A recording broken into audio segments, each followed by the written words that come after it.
This isn't the real Caesar's Palace, is it? What do you mean? Did Caesar live here? No. I didn't think so. I went to Vegas last weekend.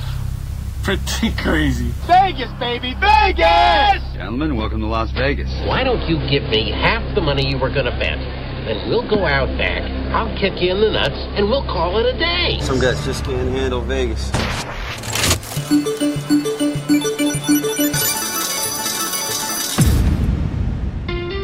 Hey there, and welcome to episode number 16 of the Jeff Does Vegas podcast. My name is Jeff, and I'll be your host for our podcast journey to your favorite city and mine, fabulous Las Vegas, Nevada. Now, before we get things underway for this episode, let's get started with the obligatory bits of housekeeping that I need to take care of. First of all, I want to start with a big thanks to everyone who's been tuning in and checking out the podcast. This week, we hit a huge milestone as we cracked the 5,000 download mark. I'm going to be totally honest with you. This thing has gotten bigger than I ever could have dreamed of. As I've said in past episodes, when I set out to create this podcast, it was really just meant as a creative outlet for me to share some tips and tricks about a topic that I'm passionate about. The fact that so many people share that passion and are listening and interacting with me is really just the icing on the cake. Second, I want to remind everyone that the Jeff Does Vegas patron program is in full swing. And there's now 2 ways that you can pledge your support for the podcast. You can head over to jeffdoesvegas.com and click on the Become a Patron button at the top of the page to support the show on Podbean, or click the Patreon link on the right side of the page to support us there. Either way, for as little as $1 a month, you can get access to the show archives featuring past episodes and interviews, as well as other exclusive patron-only content. And third, while you're at jeffdoesvegas.com, click the audience survey link at the top of the page and spend 5 minutes sharing your thoughts and opinions on the show. It's your chance to tell me what you think and my chance to get to know you better. All right, onward and upward. Let's get the podcast officially underway.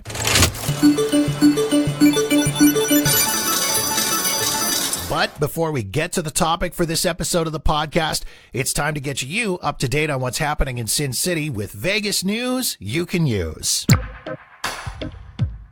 If you're a fan of the Eagles, you need to listen up and listen good. The band is getting together for a couple of huge shows in Las Vegas coming up at the end of September. For the first time ever, the Eagles will perform their album Hotel California in its entirety live.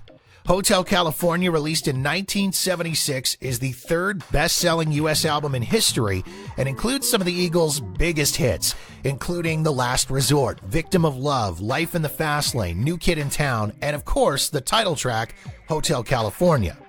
The 2 shows go down September 27th and 28th at the MGM Grand Garden Arena. Tickets go on sale via Ticketmaster on April 12th. Get them while you can. A little less than a year ago, it was announced that the Hard Rock Hotel off the Strip would be undergoing a massive transformation and rebranding to become a Virgin branded property. And now it's that much closer to coming to fruition with the release of the first set of renderings of what the main entrance will look like. Also released this week, an official timeline of how the process will go. It'll all get underway in April 2020, with the property completely shutting down for several months to facilitate the renovation. It's then expected to reopen as the new Virgin Hotel Las Vegas in mid-November of 2020. The work was originally slated to start this year, but Richard Bosworth, the CEO of the Hard Rock and Virgin Hotel, says that based on the additional improvements that they've planned since the initial announcement, they've shifted things to next year. Virgin is planning a massive overhaul and expansion of the pool deck area, renovations to all 1,500 guest rooms, and a redesign of the VIP suites at the iconic venue, The Joint, among other things. Also, this is so cool, the hotel wants to keep their 2,000 plus staff on board through the construction and the dark period with what they're calling their Stick Around and Come Back program. Meaning they'll compensate all employees, allowing them to return to their current positions without having to reapply for their jobs. Again, Virgin Hotel Las Vegas, slated to open mid-November 2020. And Las Vegas is becoming a hotbed for pro sports. Hot on the heels of the success of the Vegas Golden Knights NHL team and the upcoming arrival of the NFL's Raiders, Sin City is getting set to welcome minor league baseball to town again. Formerly the Las Vegas 51s, the Las Vegas Aviators are moving into the brand new $150 million 10,000-seat Las Vegas ballpark in downtown Summerlin, about 20 minutes off the Strip. The new park features 22 suites, food and beverages created by celebrity chefs and mixologists, a kids zone, several bars, and get this, a swimming pool at center field. The Aviators will serve as the Oakland A's AAA team, and they play their home opener on April 9th against the Sacramento River Cats. And guess what? It's completely sold out. But if you've got an upcoming trip to Vegas and you want to take in a game, head to aviatorslv.com for schedule and tickets. And that's your Vegas news you can use. Time to get to this episode's topic.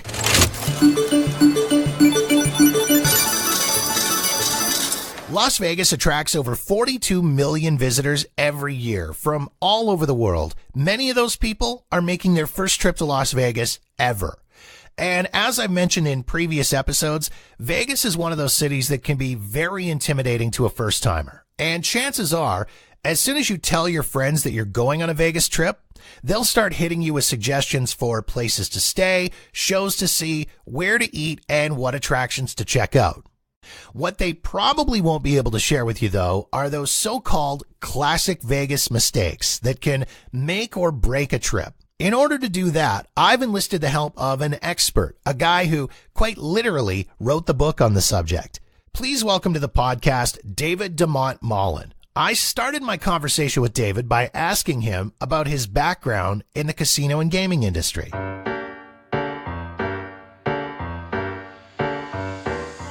I've been working in the gaming industry for over 20 years.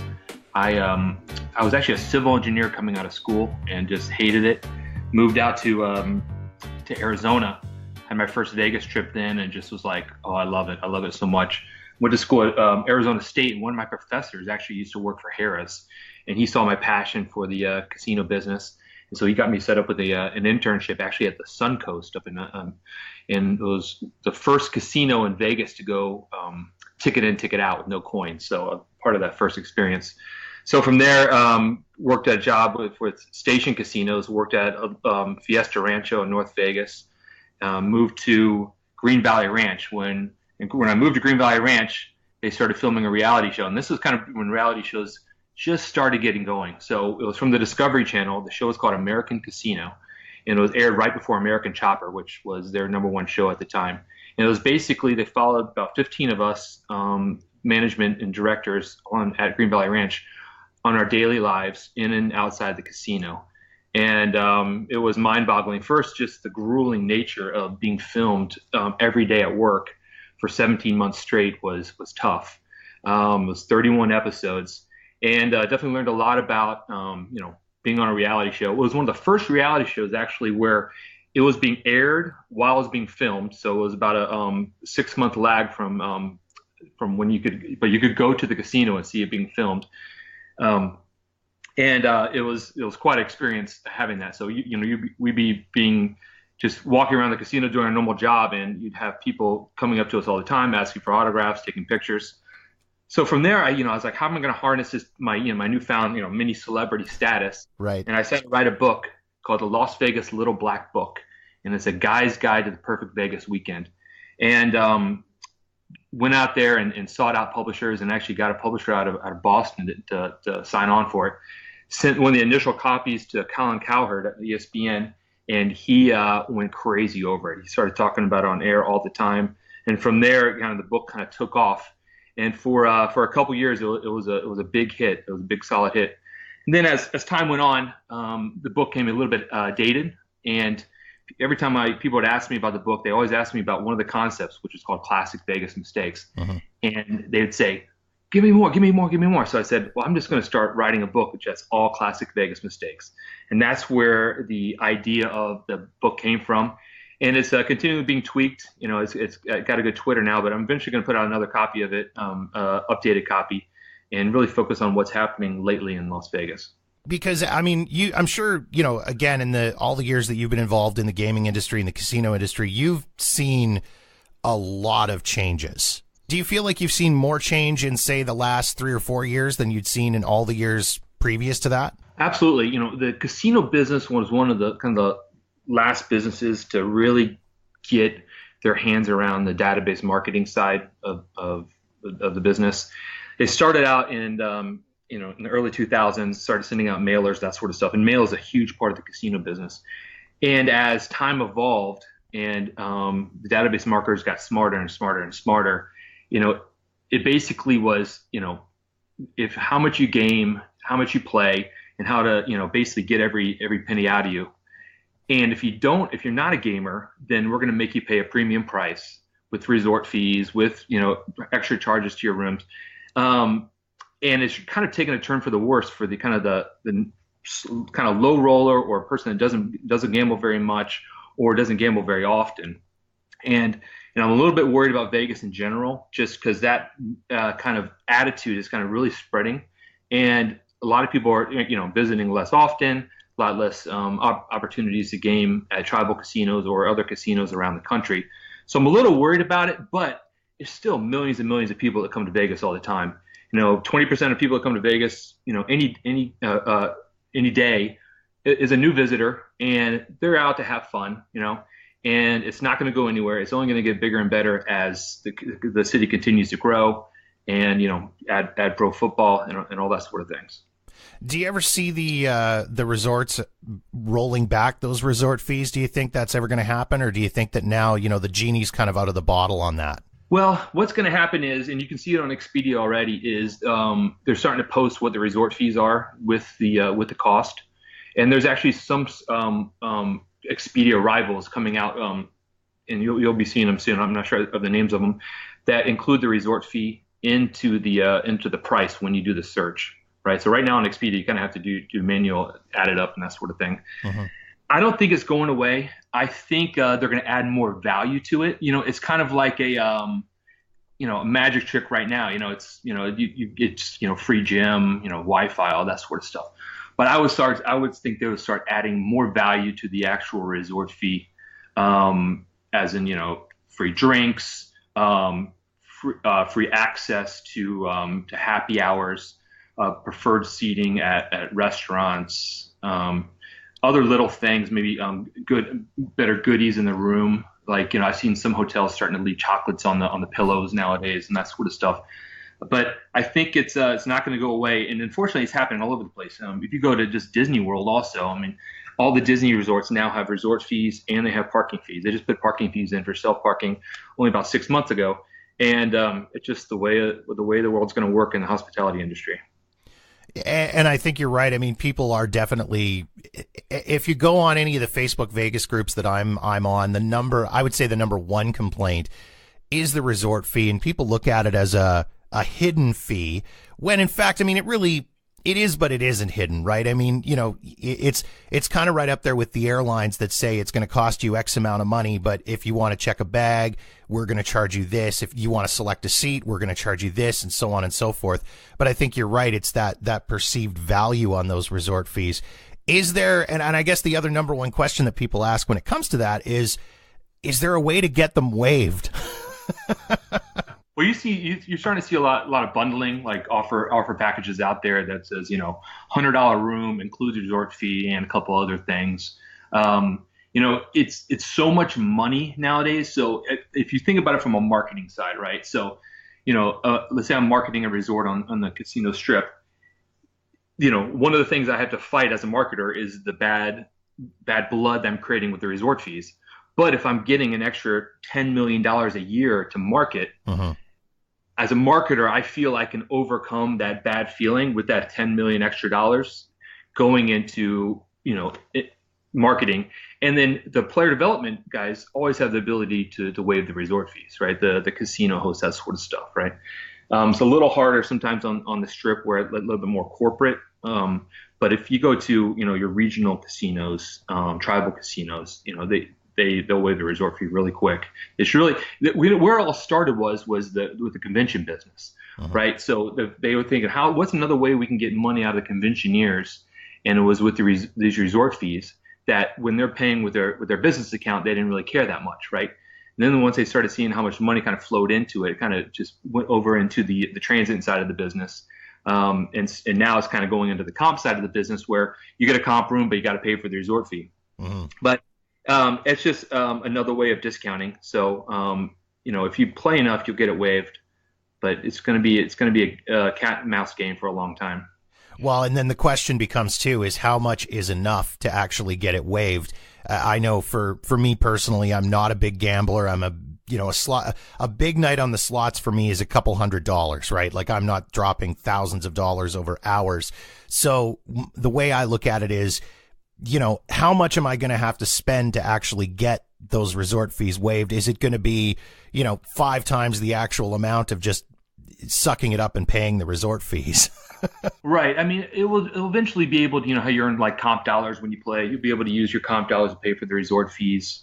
But it's also, a big part of being a casino patron is what you call it human engineering, right? You got to build relationships with the staff, right? Casino hosts are big. Hotel managers are big. Also, like your players club supervisors and managers, they have a lot more power than a lot of people think about it. A lot of those people, once you kind of establish a relationship with them, they're willing to do stuff for you that kind of, isn't the exact rule, but they can get stuff waived for you. So that's one of my kind of biggest tips is you gotta be friendly. You gotta reach out. You gotta always say hi to people and try to build that relationship over time with each visit. So coming back to the original, we went off on a big tangent, but that's okay. I'm totally okay with that. I love hearing insiders' thoughts on all of this kind of stuff because it's fascinating and it is information that people kind of want to know. Coming back to our original intention of discussion with Classic Vegas Mistakes, I kind of stumbled across the Twitter account for Classic Vegas Mistakes, and I got to say I love some of the stuff that's on there because I in reading it, I see a lot of myself and some of my early trips to Las Vegas on there in some of the mistakes that I've made. And over the course of the last few years of making regular trips, I've kind of learned, how to avoid that stuff.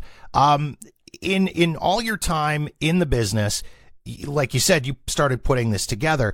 What were some of the most, and what are, I guess, some of the most common mistakes that people make when they go to Las Vegas? The first one is your group that you're going to travel to Vegas with, right? Can't have too few, can't have less than 3, can't have too many, can't have more than 8. If you go either kind of way, that becomes difficult.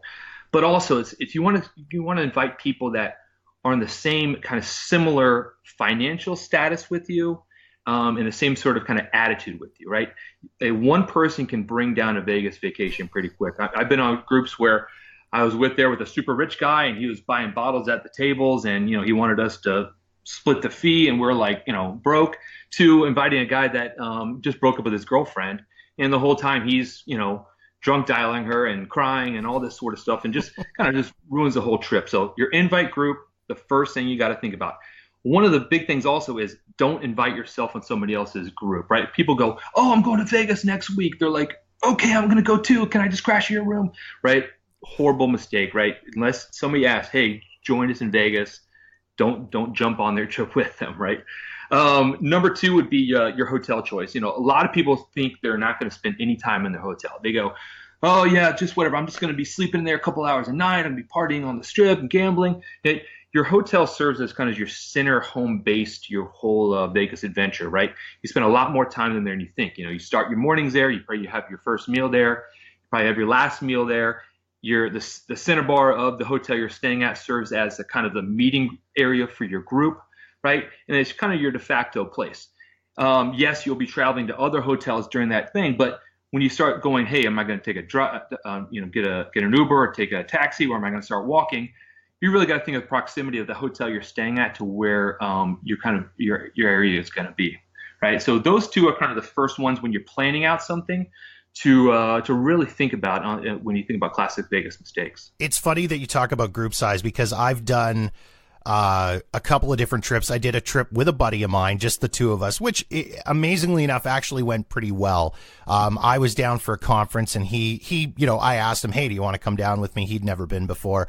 And it worked out well because we spent a fair bit of time apart. I was off at the conference stuff during the day, and he was off doing his thing during the day. And then at night we, connected back up together and hung out, which worked out really well. But I've also done the group dynamic. And as you said, it is very important to get that dynamic right. In the group that I was in, we did have that one guy who was the Debbie Downer of the group, right? He was the one that he didn't want to do anything that anybody else wanted to do. He complained about money the whole time. He made the classic mistake, in my mind, particularly when you're Canadian like us and you got to be trying to bring US cash, of not getting his money ahead of time. So he was hitting up ATMs while he was down there, and of course then complaining about the amount of money that he was spending on ATM fees. The group was like 8 of us, so trying to herd cats to get anybody together to do anything. So I absolutely get the group dynamic and trying to find that absolutely perfect group of people to do a trip to Vegas with. Right. Yeah. It just doesn't happen by chance. You really got to think about it, right? So, I've had people, just all of a sudden disappear. They get lost, and then they decide they want to go home. They don't tell anybody, and you're just like, where are they? It's important on your group. They can make and break the whole trip. Once you kind of have that planning set and stage about your group and your hotel choice, the next is to have some sort of plan, right? Some sort of plan that you go to your people and say, hey, this night we're going to do this. We're going to do a show on this night. We're going to, try to hit up this place, and try to get some understanding of what the plan's going to be. It doesn't mean that you have to follow that plan to the T, but if you don't have a plan, what it's going to happen is something I call the group wander. The group wander is when the group gets together and they just start wandering around the hotels and the Strip, kind of figuring out what they want to do. And you're traveling in a group, so maybe one person eyes something, they're like, oh, should we go over to that restaurant? But you're not getting the vibe of that you want to recommend that to the group, so you just kind of keep walking around. It's kind of the worst thing that can happen. And in my early trips to Vegas before I started working in the business, I had a lot of those group wanders, and I vowed to myself, never do that again. Again, another one that you're hitting that I've been the victim of on the one of the group trips that we did. We ended up down on Fremont Street. And we did do the group wander, and it was a nightmare. It was just, let's stroll into here and stroll over there and stroll there. Like, again, no plan of action, no idea. The plan literally was, let's grab a limo and go to Fremont Street. That was right. It. We had no idea what we were going to do once we got there, and it showed horribly once we were there. So that's an excellent an excellent tip and an excellent point to avoid. Right. Happens all the time. Another big one is what you're doing on each day in Vegas. So I kind of have this rule. It's day one, the arrival day, is kind of your partying day, right? It's a quick meal. It's go out and use that energy you have coming off either driving into Vegas or coming off the plane, and use that energy and build up a fun night. Now, the key also, a big mistake that people always make is going way too hard on night one, right? They stay up until 5 or 6 o'clock in the morning. They're completely trashed. They end up sleeping the whole next day away. They wake up at 7, 8 o'clock at night on day 2, missed out on the pool, missed out on the fun stuff during the daytime. And then just kind of get into this kind of drinking again, and then day 3 they're just completely toast. So don't go too hard on day 1. So I always say day 1 is kind of for partying. Day 2 is for bonding. So bonding, as I mean, is you're doing fun stuff together. That's when you have your big meal together, your signature meal for the whole trip. And that's actually when you do a show. It can be a comedy show, it can be cirque, it can be abstinence. It just needs to be something where it's like you're doing stuff as a group, right? You don't want to have just 2 straight days of partying, or it's kind of feel like you're doing the same thing over and over again. You want to be able to look back on the trip and go, oh man, that first night was so fun. The next night we did this, right? And then finally, day 3 is all about relaxation and rejuvenation, right? This is the day that you go to the spa. This is the day that you just get some room service, hang out by the pool for a little bit. You don't go too crazy on your last day. And personally, I don't recommend going more than 2 nights in Vegas, but you can stretch it out. But what ends up happening is you end up start doing either the partying night or the bonding night for a second or third time. And you really don't need that to have a memorable Vegas experience. And it's interesting that you mentioned about, more than 2 nights. I'm a 3-night guy. For me, I come down from Calgary, so it's a 2.5-hour flight for me to get down. So it's not a horrible length of time for me to come. There's a lot of folks, of course, that come from overseas, come from far away, and they're spending 5, 6, 7, 10 days in Las Vegas. And I can't even imagine. Like, for me, by day number 3, I'm done. Like, I'm finished with the people. I'm finished with the crowds, the noise, everything. Of course, as I'm sitting at the airport ready to get on my flight, I'm already starting to look at my calendar to plan out when I can make my next trip. But I just can't imagine spending that much time in Las Vegas. Like, it's just too much. Absolutely. When I see these overseas people say we're staying here for 10 nights, I mean, you're literally miserable by day 4, day 5, right? Now, you can sprinkle in a trip to the Grand Canyon. You could do some other stuff. But if you're planning that big of a trip, you got to focus on going to a couple other areas, right? As in, like, go somewhere and go hit Napa for a couple of days, or hit Phoenix for a couple of days before or after, right? You never want to spend that many days in Vegas, or you'll just be so sick of it you won't want to come back anytime soon. What are some of the mistakes people make when it comes to shows? Because I know nothing drives me a little more nuts than seeing people, and you're probably going to hit it with this, seeing people pay full price for things in Las Vegas. Yeah, so I mean, it takes a lot of planning. First, you got to hit up every Vegas connection you have, right? And if you've got friends that work in the industry, they always have the hookups. One of the best parts about working in a casino is you have the power to hook up other people to do stuff, right? But you got to look for the deals, right? And also in every show, you don't have to sit in the premium seats, right? A lot of these shows, theaters are pretty good that, you don't have to have the $250 seat. You can have the $95 seat, which is a little bit higher, but it's not they're built for the whole audience. But it's also like a couple things on shows is first, nobody wants to see, don't waste your time with like magic cats, that sort of weird type of There's a lot of those daytime shows at like 2 o'clock, 4 o'clock, 6 o'clock, just kind of thrown in there, weird areas. Like, avoid those, right? I would say if you've never been to a Cirque show, you've got to go to one in your whole life, right? Mm-hmm. That's a big part.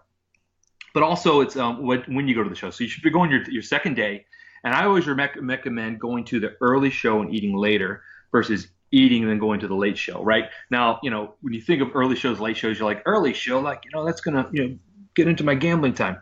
But the other way is you have this huge dinner, drinking wine, eating steak, and then you go sit in a Cirque theater in the pitch black for 2 hours. I've seen more people sleep during these shows than I could ever imagine, just because they didn't really plan it out. And in addition, once your group leaves that show and they've been kind of sleeping kind of through it, they're done for the night. They don't want to do anything. They kind of wander back, maybe play a little bit. But if you go dinner, show, show, then dinner, then you transition into some fun stuff afterwards, right? So it really kind of extends that second night. Well, and the other thing too, like you mentioned about early shows, the shows in Vegas, for the most part, any of the big production shows, most of them don't run more than 90 minutes. Because they don't want you sitting in a show for 2.5 hours.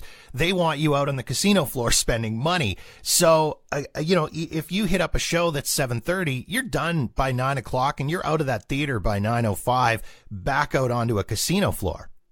Right. Absolutely. Right. So yeah, nothing's too long, right? I mean, I think one of the biggest mistakes is people don't go to a show, right? Like, it's part of the Vegas experience, right? It just started with like Wayne Newton and started with, Frank Sinatra. It's like, it's all about the entertainment, right? And so shows are like huge tentpole experiences for a trip. So, when you get back home from Vegas, people are going to ask, hey, what'd you do, right? If you just said you just walked on the strip and drank and gambled the whole time, it's kind of a boring story, right? But you said you went to the show, it was awesome. You definitely got to see it, kind of puts that whole vacation and makes it kind of sums it up as a better experience. Any classic Vegas mistakes people tend to make when it comes to restaurants and meals? Yeah, absolutely. Right. So if you have a big group, it's tough to get that seated. Right. So what's ended up happening sometimes, you walk in and it's like, there's 8 of you. So a lot of these big steakhouses, they have their main dining room, and then they have this like secondary private party room, which is like they rent out and they feed a bunch of people. So what ends up happening, they usually throw big groups into that private dining area. So there's like 4 or 5 groups of 8.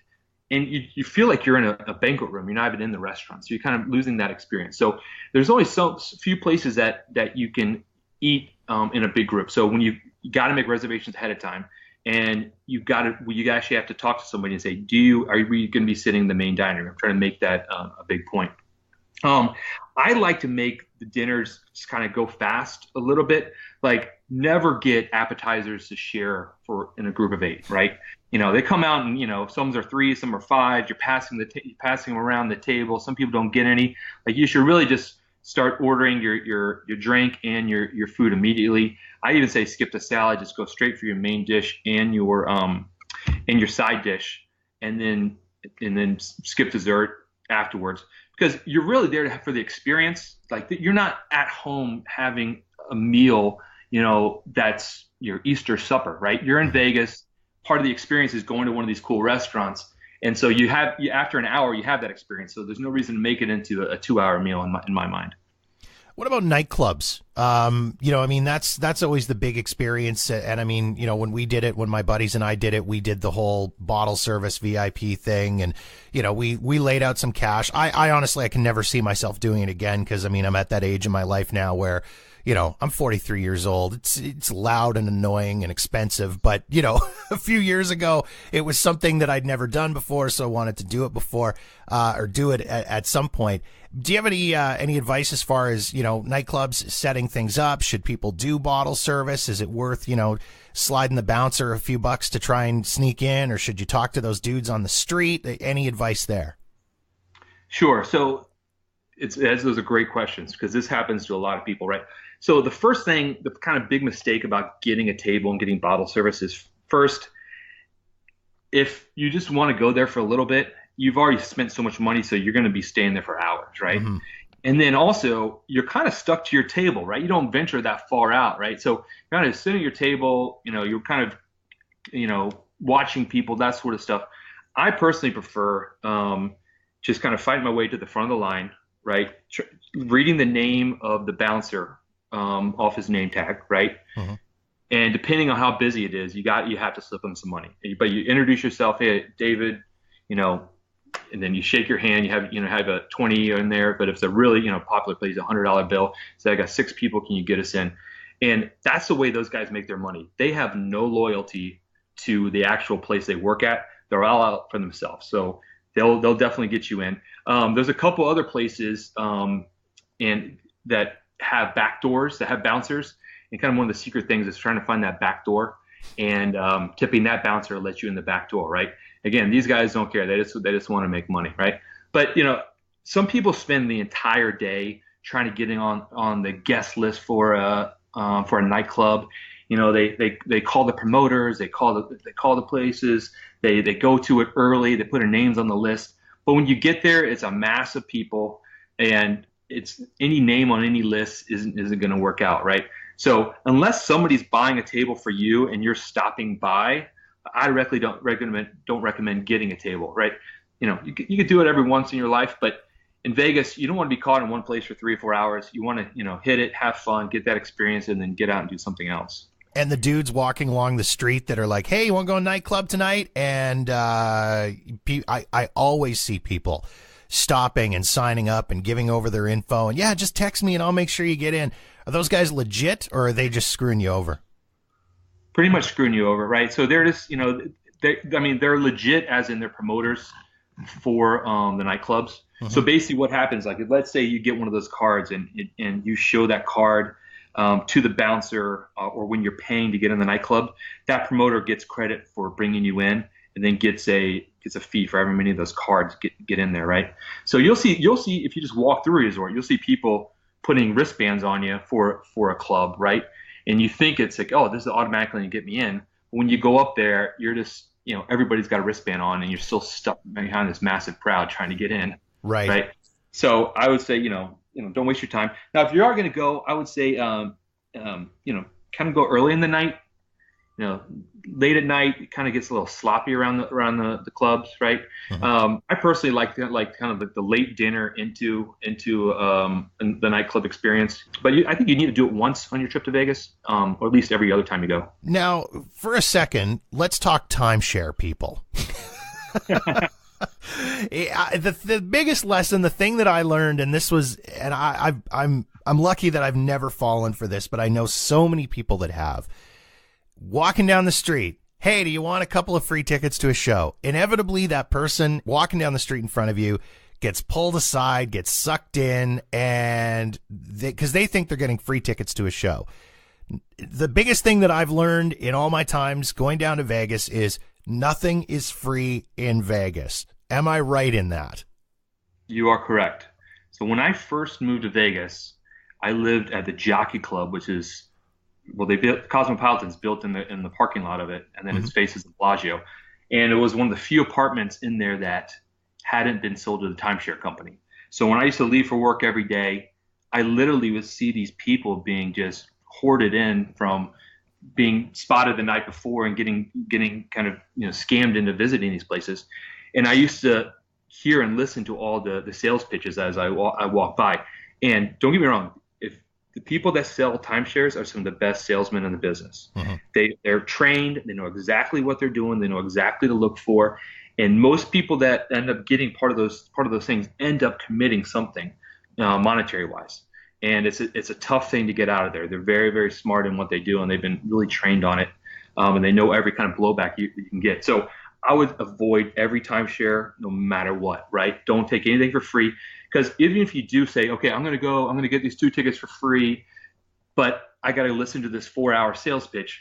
I mean, that's 4 hours of your day that's just going to be horrible, right? Exactly, yeah. That might turn into 6-8 hours. You never know.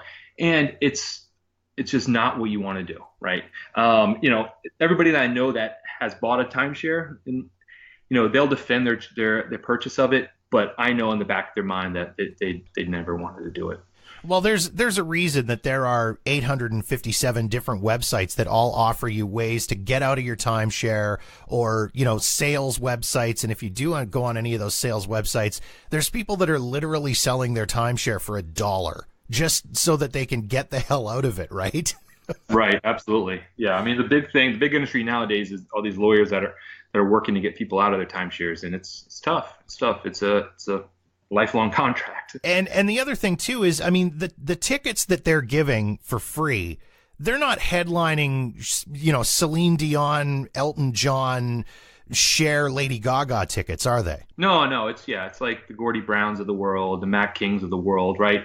It shows that have the space that they can just get them in. There's enough space, they'll never be sold out, that sort of thing. Any other big classic Vegas mistakes that you want to try to help people avoid? Absolutely. So, one of the things is gambling, right? So, and in the book, there's a lot of stuff about mistakes that people make when they're gambling, right? And just knowing those mistakes first saves a lot of embarrassment, right? Is, where to place a double down on blackjack. If you're betting with a $25 chip and a $5 chip, you make sure the $5 chip's on top, right? But some of the big things I see is, people making these huge bets. So they come up to blackjack. They got $300. They put $300 down, right? Then all of a sudden they get 2 aces, right? So they got to split, but they don't have the $300 to split, right? So, they can run to the ATM, and the pit boss is, and the dealer's going to be trying to get them not to do that, because then it's going to slow down the whole group, or they try to borrow money from somebody else sitting there. Inevitably, what's going to happen? They're going to have to hit on the 2, right?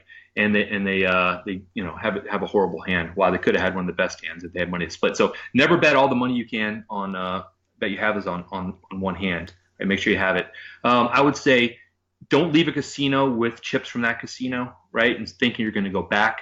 While you might have plans to go back, there's a good chance that you won't go back. Just take the time to go to the cage, get the cash for it.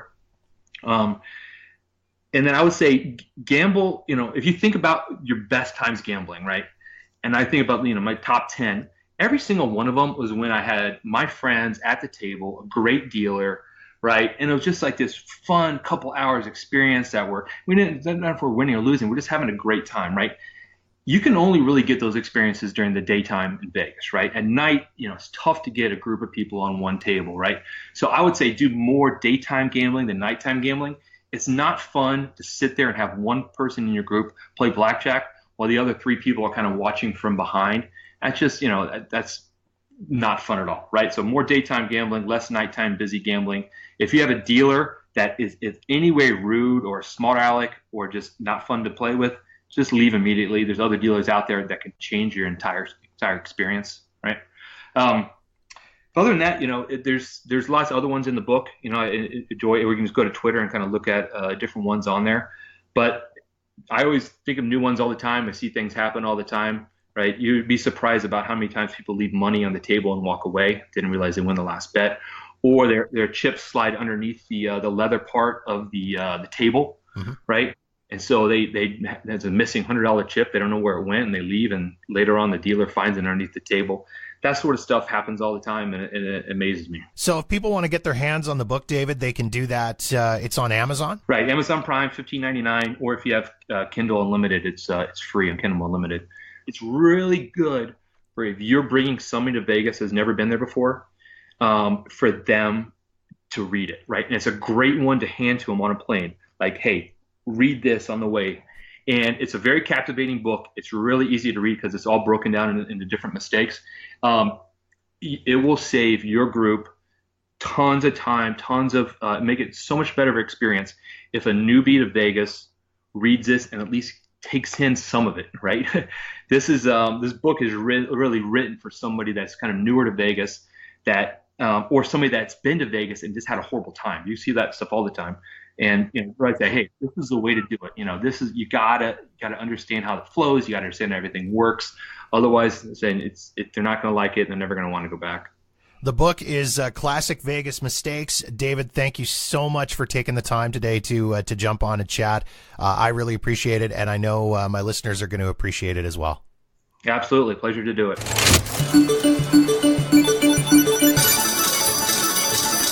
Okay, that wraps things up for this episode of the podcast. I hope you enjoyed David DeMont Mullen's Classic Vegas Mistakes. And if you want more from David, I'll post the link to Classic Vegas Mistakes on Twitter in the show notes at jeffdoesvegas.com.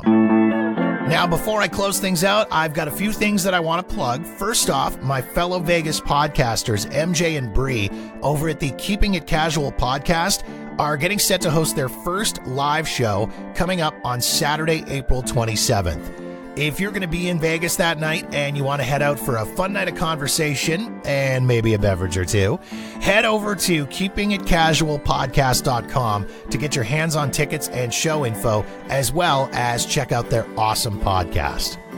I make no secret about my love for The Space, a very cool off-strip venue over at the corner of Polaris and Harmon. They've got some awesome events coming up, including Kids in the Hall star Kevin McDonald. He'll be at the Space for an improv workshop and comedy show performing in the Backspace on April 14th.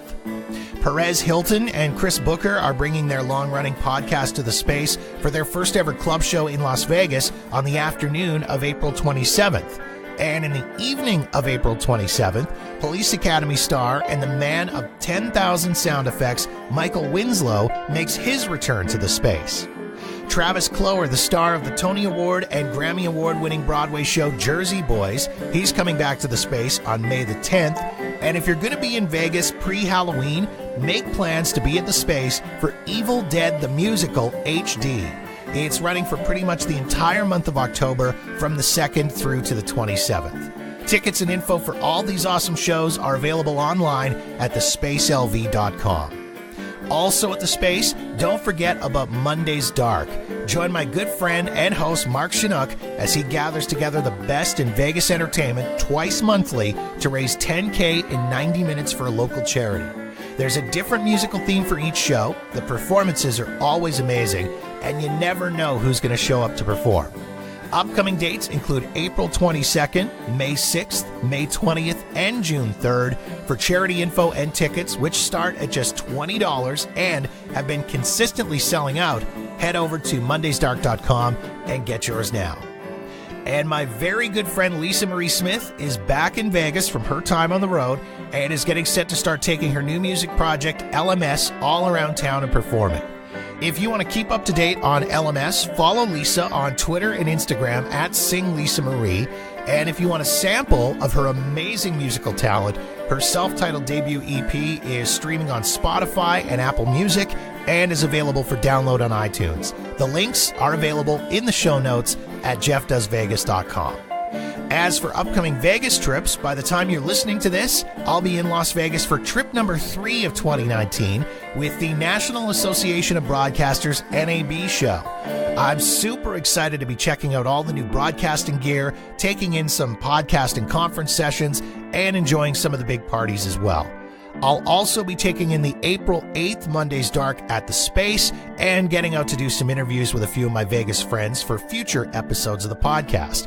After that, the next trip isn't planned until June, so I'll be going through some serious Vegas withdrawal and living vicariously through all of you for the next couple of months. In the meantime, thank you so much for listening to the show. Please give me a follow on social media at Jeff Does Vegas on Facebook, Twitter, and Instagram. And don't forget to subscribe, absolutely free, on Apple Podcasts, iTunes, Spotify, Podbean, Stitcher, and anywhere else you get your podcasts so that you'll be notified the instant a new show is uploaded. Also, head over to jeffdoesvegas.com to check out past episodes, show notes, and info on the Jeff Does Vegas patron program and the audience survey. Thanks again. My name is Jeff, and this has been episode number 16 of the Jeff Does Vegas podcast, a Walker New Media production.